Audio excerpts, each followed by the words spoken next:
What? What?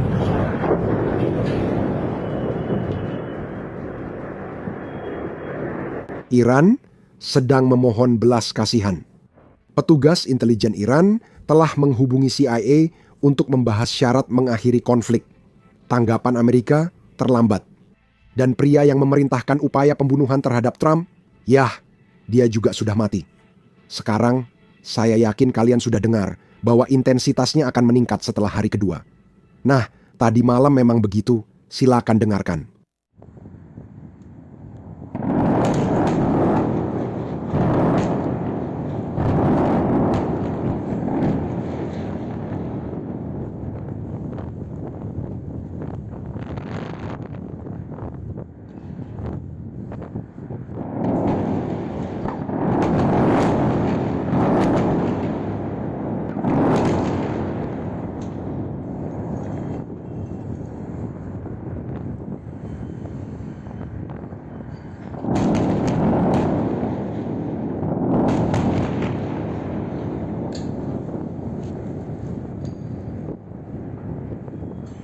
Itu adalah suara target-target Garda Revolusi yang diserang di Teheran.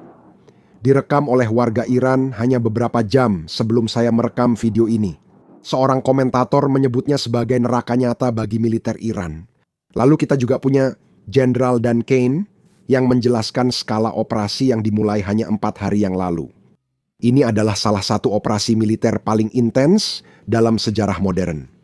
Dan statistiknya hanya untuk 24 jam pertama, silakan dengarkan. Sejauh ini Fals, operasi Epic Fury telah memberikan kekuatan udara 2 kali lipat dibandingkan Shock and Awe di Irak pada tahun 2003. Tanpa Paul Bremer dan pembangunan negara. Kampanye ini memiliki intensitas 7 kali lipat dibandingkan operasi Israel sebelumnya melawan Iran selama perang 12 hari 7 kali lipat. In other sense, seperti yang dikatakan Presiden Trump, gelombang yang lebih besar dan lebih banyak akan datang. Kita baru saja memulai. Kita sedang mempercepat, bukan melambat. Kemampuan Iran menguap setiap jam, sementara kekuatan Amerika semakin ganas, semakin cerdas, dan benar-benar mendominasi. Lebih banyak pembom dan lebih banyak pesawat tempur tiba hari ini. Dan seperangnya dengan kendali penuh atas udara, kami akan menggunakan bom gravitasi presisi berpemandu GPS dan laser seberat 500 pon, 1000 pon, dan 2000 pon yang persediaannya hampir tak terbatas. Awalnya kami pakai amunisi jarak jauh canggih, tapi sekarang sudah tidak diperlukan. Persediaan kami untuk amunisi tersebut, begitu juga dengan Patriot, tetap sangat kuat. Musuh tidak lagi bisa menembakkan jumlah rudal sebanyak dulu, bahkan tidak mendekati. Ketua akan menjelaskan persentase tersebut.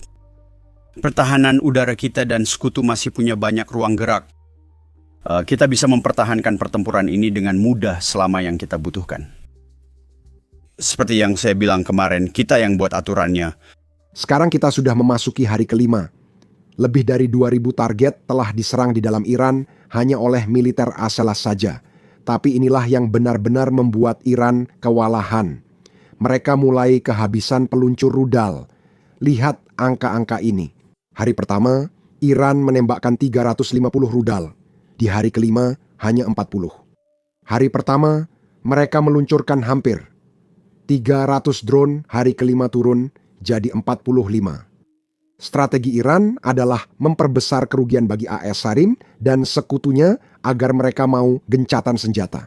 Namun, hal itu tidak bisa dilakukan jika tidak bisa meluncurkan rudal. Saya kira Iran mendapatkan sarannya dari Twitter karena perhitungan Iran cukup sederhana. Iran ingin memiliki lebih banyak rudal daripada jumlah interseptor yang ada di wilayah tersebut.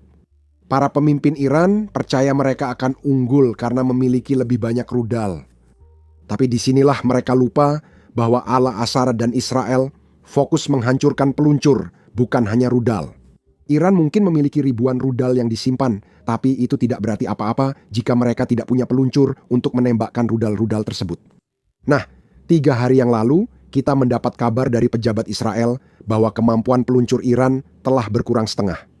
Dan sekarang, kondisinya semakin parah. Menurut laporan yang baru saja keluar 2 jam lalu, Iran hanya punya beberapa hari lagi untuk melakukan serangan rudal. Bukan karena kehabisan rudal, tetapi karena peluncurnya habis. Bagi Iran, peluncur pada dasarnya hanya bisa digunakan sekali. Mereka menggunakannya sekali, lalu pengawasan Al-Elas menemukannya, dan kemudian peluncur itu dihancurkan sebelum mereka bisa memindahkannya kembali ke tempat yang aman. Inilah alasan tepat mengapa kita melihat semakin sedikit serangan yang terjadi di seluruh Timur Tengah, termasuk negara-negara Teluk dan tentu saja Israel. Jenderal Kane kembali menjelaskan penurunan ini. Hingga pagi ini, Komando Pusat Al-ISAF terus menunjukkan kemajuan yang stabil. Tembakan rudal balistik teater Iran turun 86% dari hari pertama pertempuran dengan penurunan 23% hanya dalam 24 jam terakhir. Dan tembakan drone serangan satu arah mereka turun 73% dari hari-hari awal. Kemajuan ini telah memungkinkan CENTCOM untuk membangun superioritas udara lokal di sepanjang sisi selatan pantai Iran dan menembus pertahanan mereka dengan presisi dan kekuatan tembak yang luar biasa. Sekarang kami akan mulai memperluas operasi ke daratan, menyerang semakin dalam ke wilayah Iran, dan menciptakan kebebasan manuver tambahan bagi pasukan ASI. Dan sekarang ada sesuatu yang menarik dan sedikit ironis. Laksamana Cooper kemarin mengonfirmasi bahwa Angkatan Darat Al-Salam sendiri sekarang meluncurkan drone satu arah ke Iran. Ini adalah versi lebih baik dari drone Shahed buatan Iran yang juga diberikan ke Rusia dan digunakan untuk membunuh warga sipil Ukraina. Coba tebak, AS mengambil desainnya, memperbaikinya, lalu mengirimkannya kembali ke Iran untuk menghabisi orang-orang yang menciptakan drone ini. Dengarkan baik-baik. Juga untuk pertama kalinya, Satuan Tugas Drone Komando Pusat ASS yang disebut Satuan Tugas Scorpion Strike meluncurkan banyak drone serangan satu arah menghasilkan dampak yang besar. Saya ingin menunjukkan bahwa drone ini awalnya didesain Iran. Kami bawa ke Amerika, tingkatkan lalu tembakkan kembali ke Iran. Sekarang, sebelum kita melihat seberapa banyak sumber daya yang telah dikerahkan militer ASI untuk operasi ini, saya ingin meminta kalian untuk meluangkan waktu sebentar, tekan tombol like dan subscribe di bawah ini, karena itu benar-benar membantu kami dalam algoritma. Sekarang, berikut adalah angka-angka yang diumumkan secara publik oleh Laksamana King, Komandan Komando Pusat. Lebih dari 50.000 tentara Al-Salam, lebih dari 200 jet tempur 2 kapal induk, dan hampir semua jenis pembom yang kita miliki. Faktanya, pembom-pembom ini terbang dari daratan utama Amerika Serikat ke Iran, menjatuhkan muatan, dan kembali tanpa mendarat dimanapun. Itu berarti perjalanan pulang pergi lebih dari 3 jam setiap malam. Kita telah melihat B-1B2 dan B-52 digunakan dalam operasi ini. Sekarang, perjalanan pulang pergi sejauh itu bisa berubah karena kita sudah mendapat izin dari Inggris untuk memakai pangkalan Diego Garcia di Samudra Hindia. Tapi sekali lagi, saya juga tidak tahu pasti karena Inggris sangat tegas menyatakan bahwa kita hanya boleh menggunakan pangkalan mereka untuk tujuan pertahanan. Saya tidak yakin Inggris akan melihat pembom sebagai hal defensif. Semoga itu segera berubah di masa depan. Namun bagi Iran, penderitaannya nyata, sehingga Iran mulai mencari bantuan. Kami mendapat laporan pagi ini bahwa petugas intelijen Iran dari Kementerian Intelijen benar-benar menghubungi CIA dengan tawaran untuk membahas syarat-syarat mengakhiri konflik. Sekarang, saya ingin memperjelas di sini. Mereka adalah petugas intelijen, bukan pimpinan politik seperti Erli Larazani. Jadi belum jelas seberapa besar wewenang yang mereka miliki. Namun, perlu dicatat bahwa Iran adalah negara di mana petugas intelijen punya banyak kekuasaan, mirip Uni Soviet. Jadi, ini jelas bukan hal sepele, tapi mungkin tidak sekuat jika seseorang seperti Ali Larazani yang menghubungi secara langsung. Bagaimanapun juga, sepertinya Ayo Asid tidak tertarik. Kita sudah membahas ini sebelumnya, tapi ini adalah pernyataan Presiden Trump hanya sehari yang lalu. Angkatan Udara Iran habis. Pertahanan udara dan pimpinan Angkatan Laut Iran habis. Mereka ingin bicara, tapi saya bilang sudah terlambat. Sekarang, kita tidak tahu pasti karena laporan itu keluar setelah pernyataan tersebut, tapi sangat mungkin bahwa unggahan ini mungkin merujuk tepat pada upaya yang sedang kita bicarakan. Mungkin pemerintahan sudah mengetahuinya sebelum menjadi publik dan sudah menolak upaya-upaya tersebut. Saat ini, menurut TV pemerintah Iran, para pemimpin yang tersisa tampaknya juga tidak tertarik pada gencatan senjata meski tengah dihancurkan. Sekarang, Secara resmi, pemerintahan Trump telah mengatakan bahwa perubahan rezim bukanlah tujuan yang dinyatakan dari operasi ini.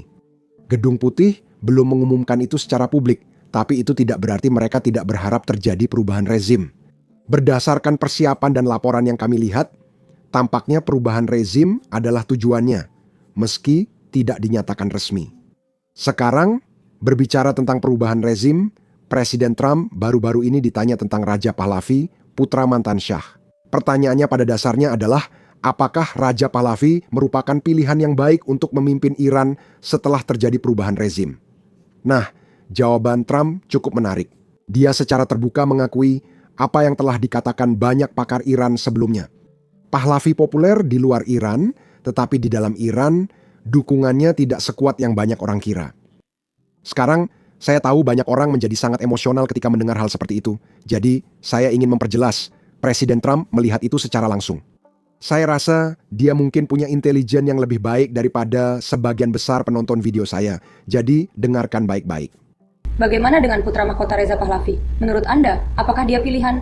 Menurut saya kurasa begitu. Ada yang suka dan kami belum terlalu memikirkannya.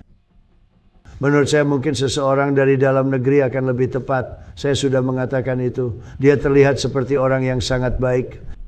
Tapi menurut saya mungkin seseorang yang sudah ada di sana, yang saat ini populer jika memang ada orang seperti itu. Tapi kita punya orang-orang seperti itu dan juga yang lebih moderat. Karena kamu tahu, mereka itu orang-orang radikal yang gila. Dan kamu tahu apa yang mereka dapatkan? Mereka tidak mendapatkan apa-apa. Yang mereka lakukan hanya membunuh orang. Satu lagi, kalian mungkin ingat sebelum percobaan pembunuhan terhadap Presiden Trump di Butler, ada rencana pembunuhan lain yang diperintahkan Iran. Beritanya muncul hanya sehari sebelum insiden Butler. Dan itulah sebabnya berita itu tenggelam di siklus pemberitaan. Nah, coba tebak. Pejabat Iran yang memerintahkan pembunuhan itu sekarang sudah tiada. Berikut detailnya. Menteri Hegseth dan Jenderal Kane mengonfirmasinya pagi ini.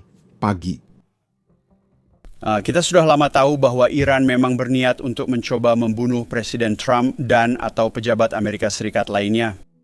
Dan meskipun itu sama sekali bukan fokus dari upaya tersebut, bahkan tidak pernah dibahas oleh Presiden atau siapapun, saya memastikan dan yang lain juga memastikan bahwa mereka yang bertanggung jawab atas hal itu pada akhirnya masuk dalam daftar target. Itu bukan awal dari upaya tersebut. Ya, kami fokus pada rudal dan peluncurnya, dan itulah fokus utamanya. Ya, namun pada akhirnya, jika kami memiliki kesempatan untuk menargetkan mereka yang secara khusus mencoba menyerang orang Amerika, kami akan melakukannya. Dan akhirnya kami memiliki kesempatan untuk melakukan itu dari udara. Nah, tentang masalah dengan Turki, saya akan kembali memberitahu Anda soal intersepsi itu. Kami sudah mengetahui insiden khusus tersebut.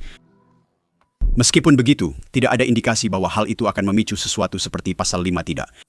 Yang pakai dasi di sana. Kamu pakai dasi? Terima kasih. Kembali di BBC. Bisakah Anda berikan kepada kami